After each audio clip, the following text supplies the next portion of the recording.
We're at Mount San Antonio College. There with an enrollment of about 30,000 students. And we're going to be working with the management staff to do Emergency Operations Center training. Yeah, so today's exercise started that with a little bit of a refresher, allowed them to remember the training that they've had in the past. And then we worked our way into an earthquake drill.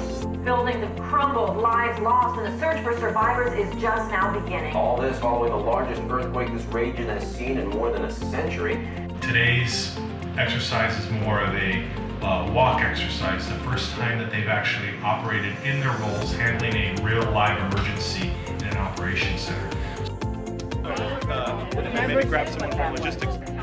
Yeah, we got to send someone out to check the status of the chemical mixer for the pool. A catastrophic earthquake, then a devastating aftershock of nearly the same size. So we have an aftershock, 9:10 a.m. Do we have any building updates from anybody? Today it was hands-on. We were able to see what that disaster looks like. They were able to get real-life interruptions.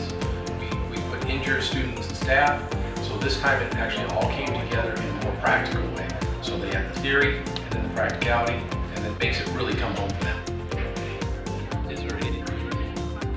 So I'd say the big takeaways are their aha moment. That's when they say, okay, now I get it. Now I understand what that means when we have to staff the Emergency Operations Center and why we need to do that. So without the tabletop, we wouldn't have discovered some of the things that were just not anticipated until we were faced with the reality, particularly of the time pressure. Just hours after Southern California experienced the largest earthquake in history, firefighters are facing fires all over, and in many cases, they're unable to get to the victims.